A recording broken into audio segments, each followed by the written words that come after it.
When I first arrived, I knew nobody here. I had no friends here or anything like that. I don't even remember hearing a single one of my tracks played last year. Whizzed over to Paradise, we got there, and like just typical, we get there, backstage for whatever reason, like guest list isn't sorted. As it goes, you know how it goes. You know how it goes. So we get there, there's no backstage. We're like, oh shit, that was it. I was game over. I was like, that was it, game over.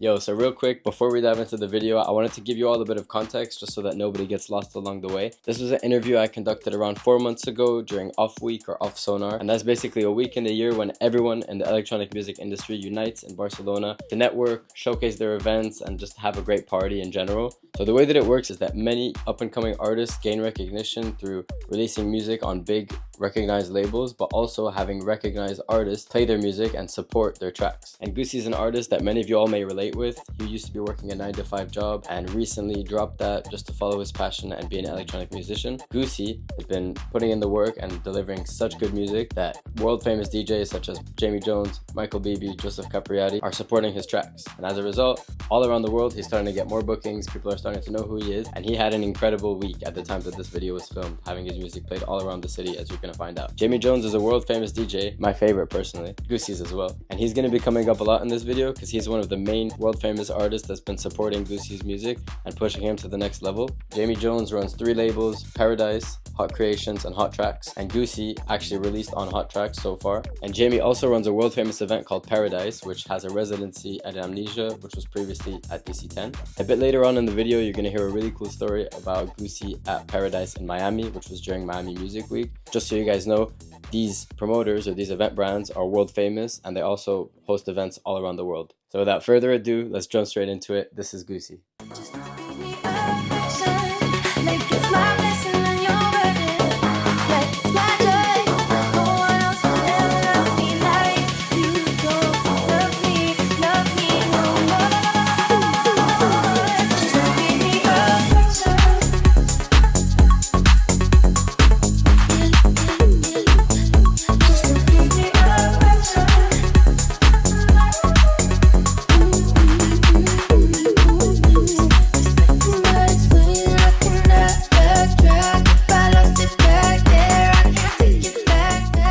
Ladies and gentlemen, welcome back to the future. Today we're in the beautiful Oblicuo Hi-Fi Bar in Barcelona, and I'm joined by none other than Goosey.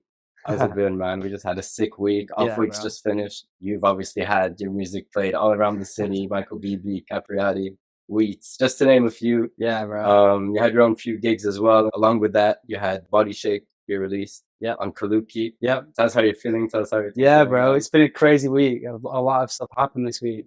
I had my show on Wednesday for Jamie Fielding's band Uncut Gold, which was really cool. There's a small bar not far from here called Buena Onda, which was sick. It's like super intimate, set like 70 capacity or something like that. But yeah, it was really cool. A lot of English people, which I think was pretty fun. You don't often get that in Spain, so that was cool. And then yeah, just like a crazy week, bro. I feel like I've been bouncing around from event to event. Like, I got too much sleep. I feel like I got quite a good amount of sleep. Like I hit quite a few day parties instead of just doing like last year. I was only doing nighttime ones, so I was like completely dead after the week. But I did quite a few daytime ones as well this year, which was sick. And it's like heard so many of my tracks played at so many different places, which was surreal. Like last year, I think I don't even remember hearing a single one of my tracks played last year. So fast forward a year, and I must have heard maybe 7 or 8 different tracks played, so it's pretty crazy. Yeah, it's nice to see as well. We saw you posted on your story and you mentioned it, that obviously all your hard work for the last 12 months, you know, like it's really been put into play, and what a time for that to happen as well. Yeah. Going back just a bit, so you're from Lancashire. Yeah. And you ended up leaving there to come here. Obviously, this beautiful sunshine. I don't blame you for coming here, but since then you've become really integrated into the local scene, and everywhere around town, people know who Goosey is. So yeah, I'm working on it. Yeah, you're doing a good job, man, honestly. But how is that evolved, and how has Barcelona kind of welcomed you, and how are you feeling situated here? Yeah, it's been super cool. I think like when I first arrived, I knew nobody here. I had no friends here or anything like that. So I moved here kind of like clean slate. And it's been super cool, like obviously meeting a lot of people like in the industry here, meeting a lot of promoters and a lot of other DJs especially. I have a studio a place called Marina, which is not too far from here. And I share the studio space with like so many big DJs. Paco Soon is there. Okay. Relo, Della Swing, Carl, Renda, Cero, Sweely, Luca Cazal. There's like so many big artists there. David G Tronic, like so many sick artists. A lot of guys who like I really look up to and have looked up to for a while. So I'd say that's definitely been a big help of like meeting all these new people, like getting more integrated into the scene, like going to more parties with all of these guys. So yeah, it's been sick. It's been super cool. Although the funny thing is, I still get more bookings in the UK than I do in Spain. I mean, I'll take it just for the weather. It's coming, but in terms of like the bookings you've gotten, obviously you've started to like mark your dots around the map. But what has been one of the favorite places you've played here so far? I would say Barcelona. Yeah, I would say my favorite place that I play in Barcelona is Atlantic Club. And it's such a funny one to say that because I know if it's like a controversial choice. I really like it. They have a cool sound system. Up in Tibidabo. Yeah, it's maybe not as loud as it could be. Maybe it doesn't have as much sub as it could have, but it's like super intimate, but still like plenty of room for people to dance. You can fit a good amount of people in the club. It's just like, yeah, I don't know. It's a cool club. I like it. That's sick. Yeah. You're no person shy of leaving home. Said bye-bye UK, hello sunshine. Yeah. But apart from that, you've done that before, and you went to Bali and you stayed there for, I would say, around about like over 6 months. Yeah, like that. I was just doing some stalking on your Instagram. And I saw, yeah, I was like trying to find out, okay, what do we not know about you? But then I saw a bunch of posts from Bali. You played there and you got like really integrated into the whole, I guess you could say, exotic kind of vibe there. How did that kind of form who you are today? So I moved there like during the pandemic. I was like, I was working for a company at the time, still working in like a marketing job, and my boss was completely comfortable with all working remotely. So I kind of suggested the idea. I'm thinking about maybe going to Bali and just continue working from there. So I moved over there with one of my friends, actually a producer, Jamie G. Okay. We moved there together. We moved there at the start of the pandemic. I was there for like 18 months. It was sick. It was such a cool experience. Like very probably different to like how Bali is now. Bali now right now is like chaos, super busy. And when I was there, it was like completely empty. Okay. There was not really many tourists there. It was kind of open to tourism, but it was like pretty tricky to like get all the paperwork sorted to get there. But yeah, we moved out there. We got a sick villa. We were playing a lot of parties out there. The kind of sound over there is very like a lot more melodic. A lot of guys playing like that Taylor Lussey sound, a bit more like of that Afro sound as well. And so we went over there with our European style, the UK sound, stuck out like a sore thumb. So yeah, we ended up playing so much out there. I think like just because it was different to what everyone else was playing there, and I think also because like when tourism started to open again, like a lot of tourists are British, American.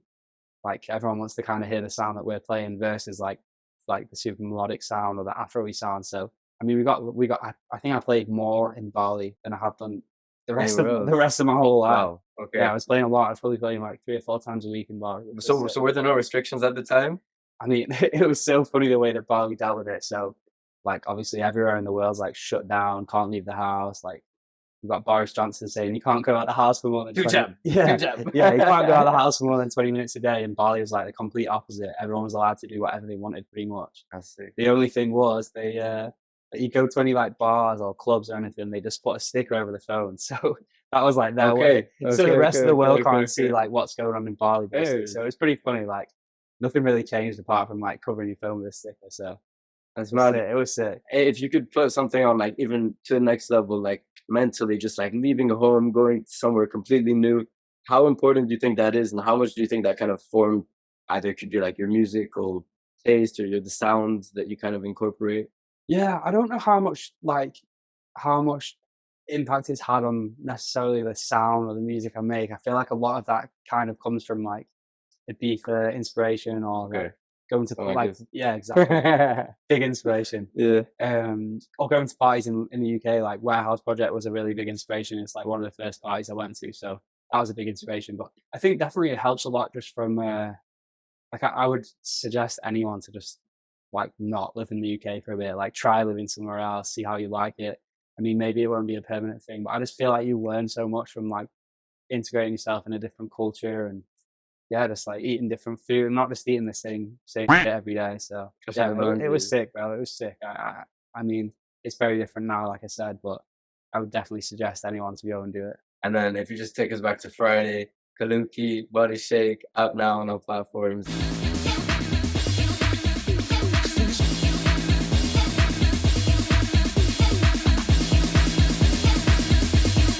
shake your body.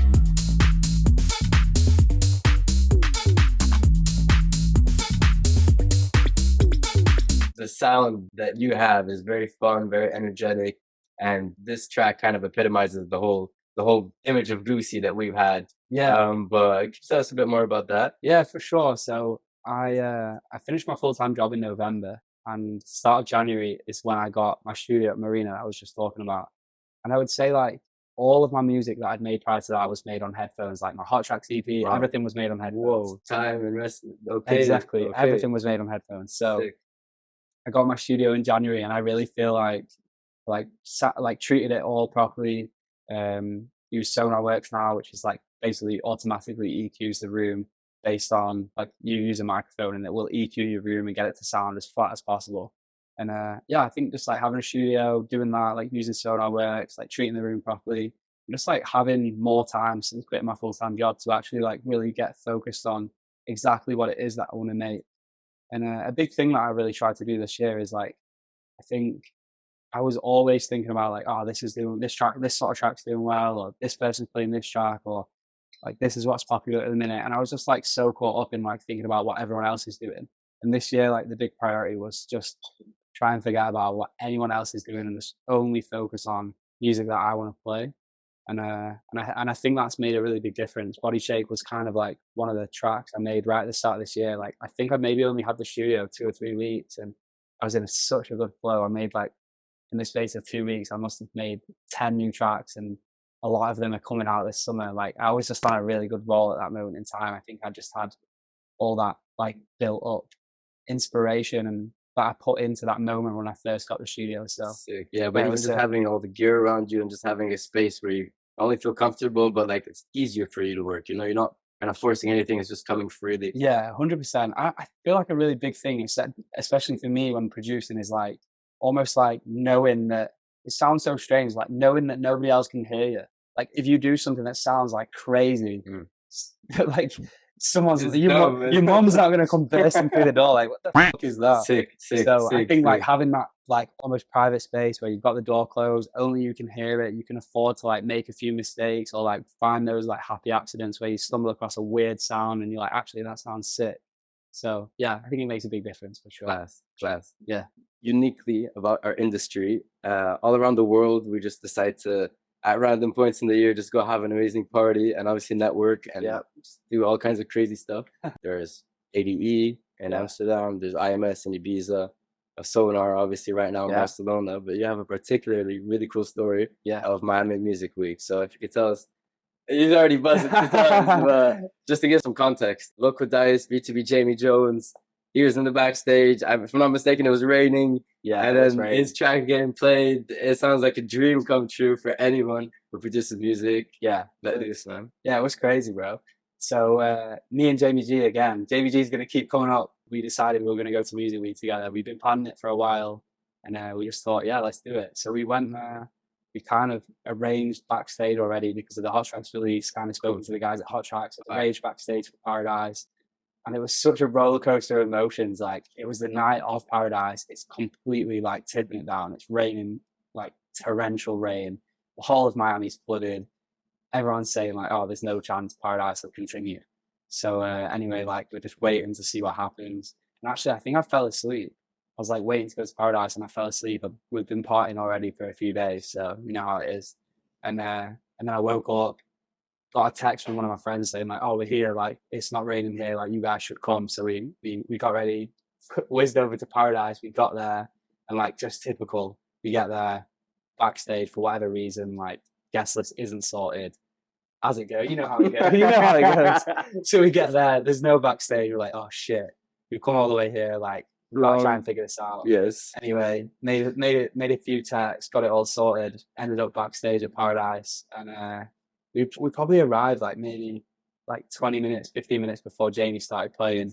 Got there, was in the booth, said hi to a few people, and then it was just like just watching Jamie having the time of my life, and then all of a sudden I hear this bass line, and I'm like, wait, I know that. That sounds super familiar.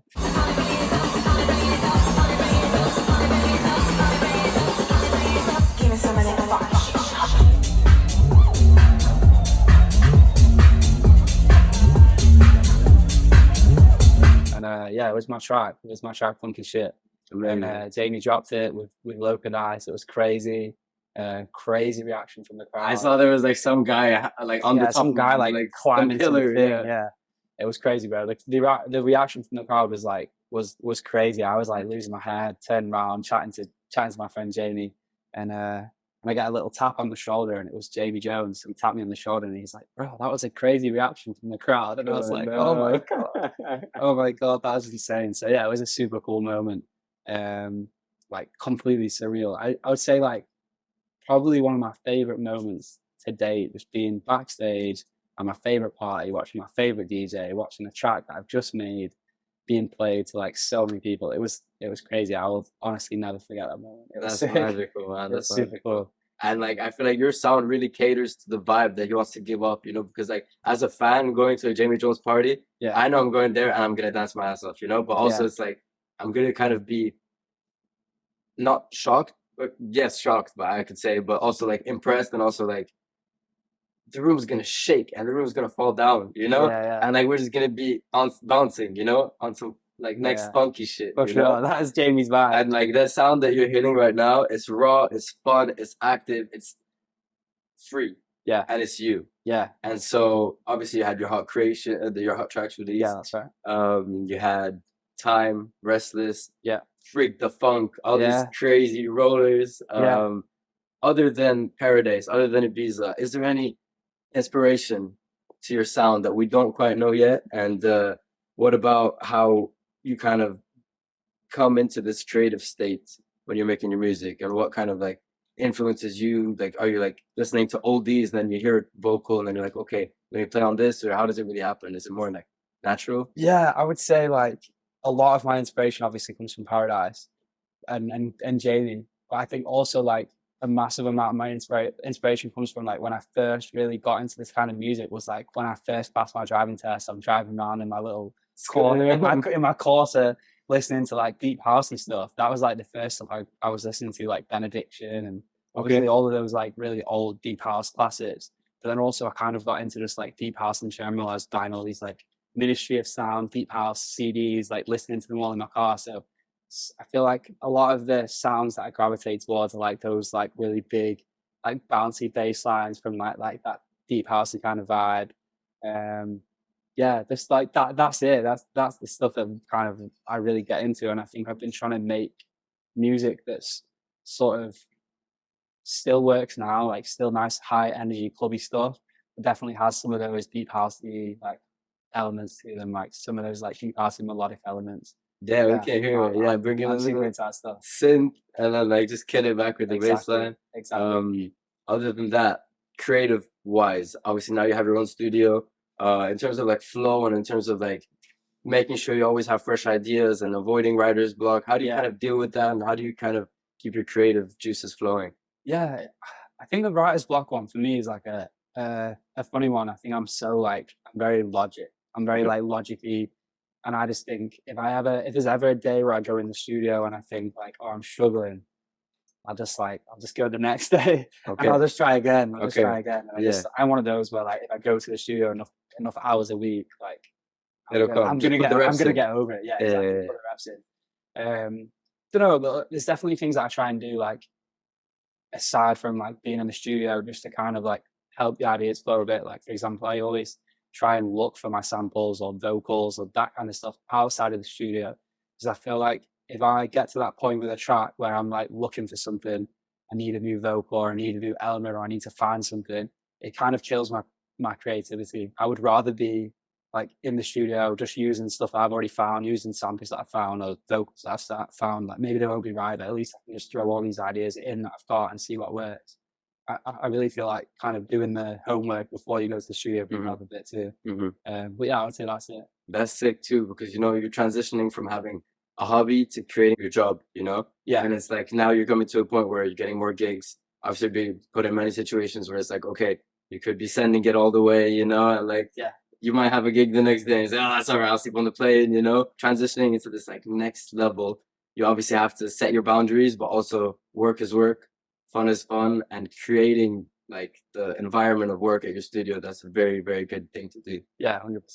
And then now you previously said, and I'm not going to quote you exactly, but this is, I'm just going to say it. So it says, you should make what, if you're a producer, you should make what you feel, because if you focus on the sound of the time and you try and cater to what's popping right now, it's most probably going to be out of date by the time it's going to get the light of a release, 100%. you know? And then going on that, what are 3 tracks of yours that might not even see the light of day, but we're going to give a little snippet to the people at home that you think are just like timeless, you know, that you think, you know, they could last whatever, release or no release, you're going to be playing them. Some people might have them. Yeah. So I would say the first one's probably Funky Shit.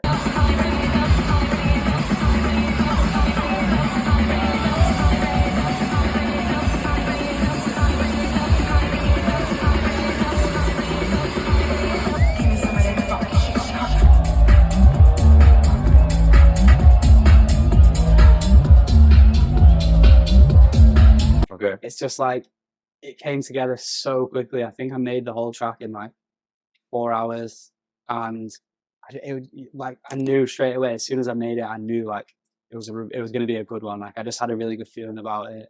I knew I was gonna like. I just knew that I knew the main thing is I knew I was gonna play it. Okay. I really just had that overwhelming feeling of like, oh, I can't wait to play it. And I think that's kind of how you know you've got a good one. So that's definitely the first one. I think the second one, and it's like, it's an edit actually. It's an edit that I did of a track by Boys Noise called Affection.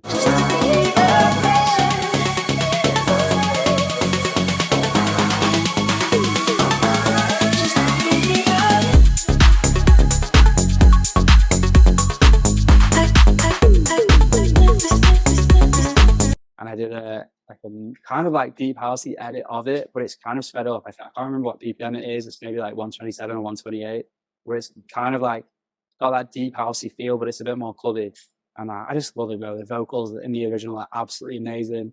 And I just gave it a little bit more of a clubby beat, but it's just, I played it a few times now. It always works. L'Oreal Cansley's been playing it loads. Yeah, I'm trying to work on a release for it. It's obviously difficult because it's an edit. You have to clear the vocal. Exactly. Okay. We're trying to figure it all out at the minute, but I'm super excited about that one. And then the third one, I can't even remember the name of it, but I've basically got like a breakbeat track that I made probably like 2 years ago now. And it's super simple. It's probably only like 15 channels, but it works. I don't think I'll ever release it. I don't think I'll ever see the light of day. I love listening to it. Is it around like 130?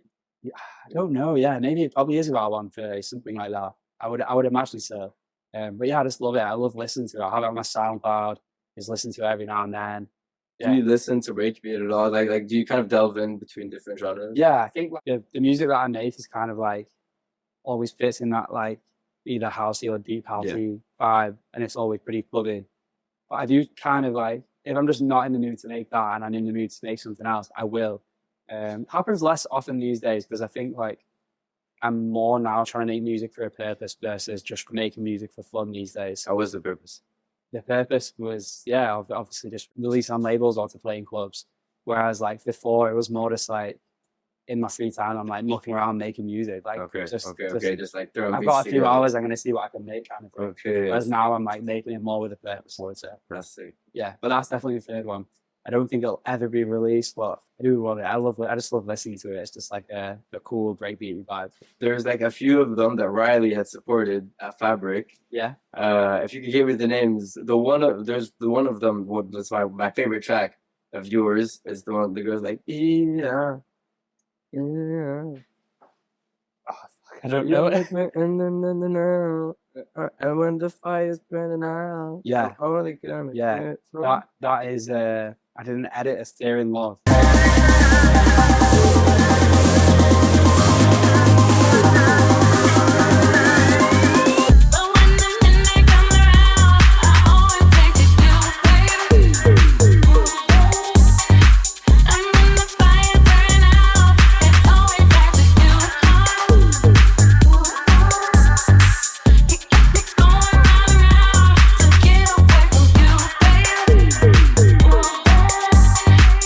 It's a track by Serge Gavan. It's like one of my favorite tracks ever. The original is so good. I almost felt rude even like doing an edit of it. Like Okay, it won't be just the original's so good it like almost doesn't even need an edit. I think the edit's hard. But I just wanted to make something that was a bit more clubby. Like I always think about that Sergio Van track is like super special, and I wish I could play it more. But it's like it's a certain vibe where you can only really play it like last track of the night, and it has to be a really specific vibe.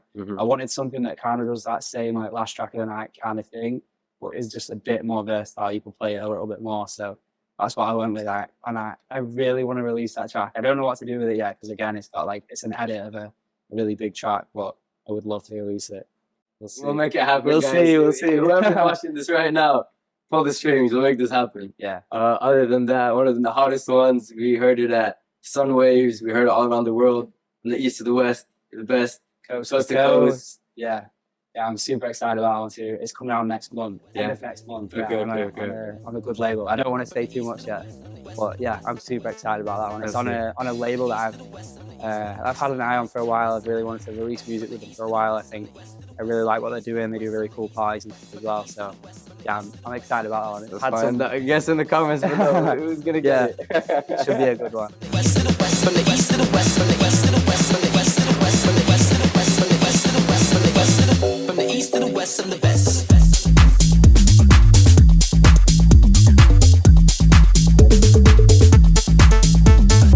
Now we're back.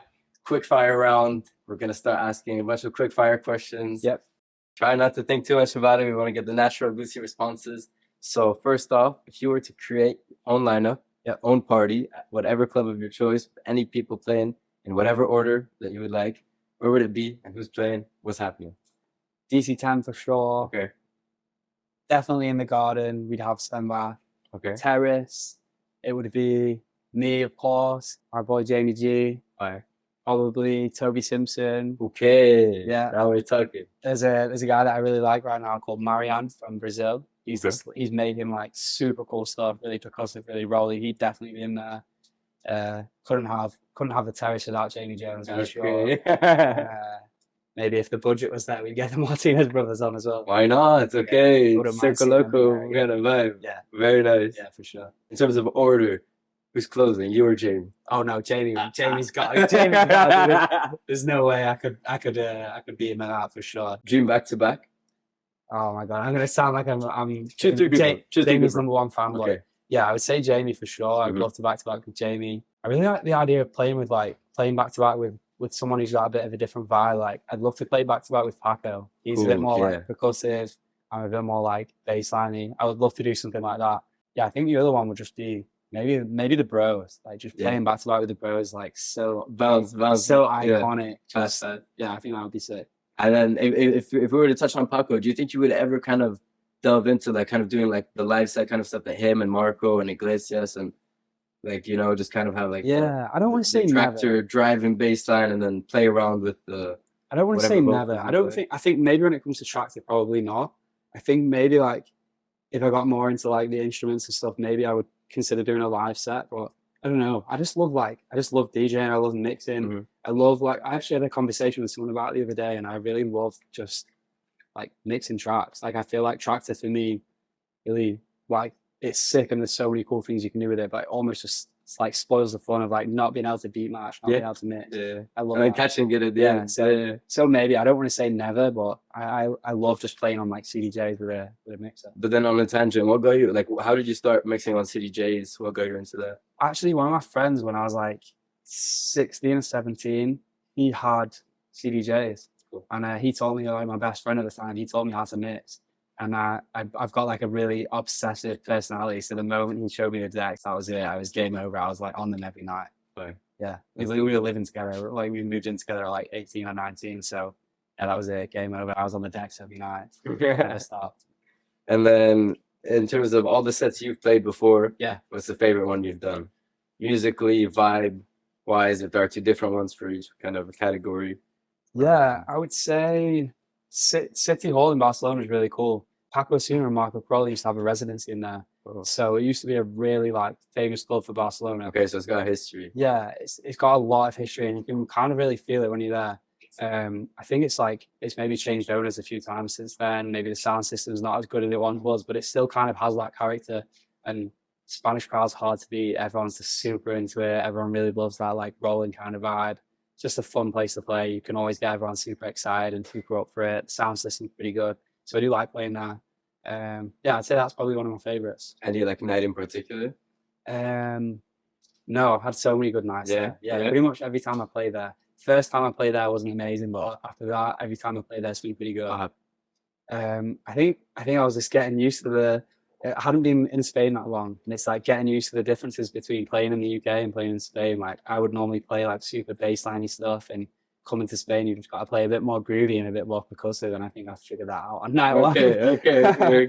Yeah, at least you need to have those learning experiences. Yeah, you've got to have a bad night for sure to learn the lessons, right? And then obviously sometimes you just wake up. Well, not sometimes, almost every day now. He just wakes up and someone's playing his tracks.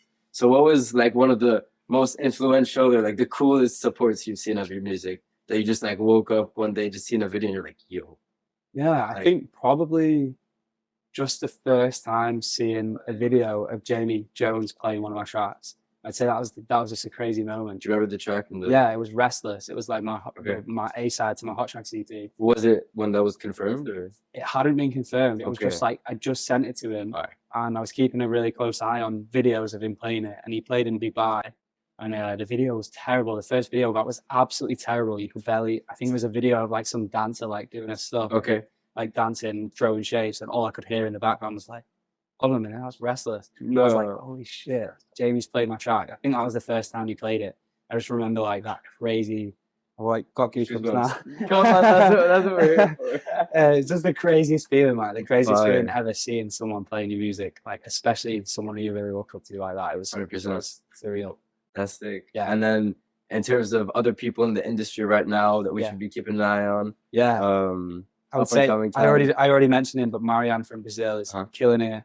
There's another guy called maybe going to butcher his name, but Carvalho. Yeah, I think it's Carvalho. There you go. You nailed it. He's sick, bro. I really like him. He's been sending me so much music. He probably sends me like 4 tracks a week, and they're all fire. I'm playing a lot of his stuff. Jamie G is a good friend of mine. I really like what he's making at the minute. I think he's doing some really cool stuff. Jamie Fielding, I'm super into his vibe. I think he's killing it. He's got a lot of cool music coming out this summer. Yeah, I'd say those are my favorites in the minute for sure. Yeah. And then now, Zach, have you got any questions for Goosey? What would you say top 3 favorite tracks of all time? Tough. Oh, that's a good one. That's top 3 favorite tracks of all time. Cameraman questions. That's so hard. I don't have an answer right now, but I'm going to send you an answer because I want to think about it carefully. Cool. Can I send you an answer? Yeah, 100%. Yeah. All right, I'll send you 3 tracks that are my favorites. Sick. So the 3 tracks in no particular order are Controversy by Prince,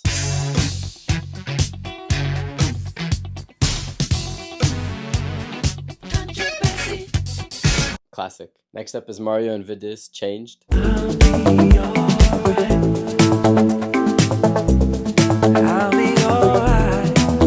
And finally, we have a May from Sasha's 1999 Fabric Mix. Don't give up on what we have.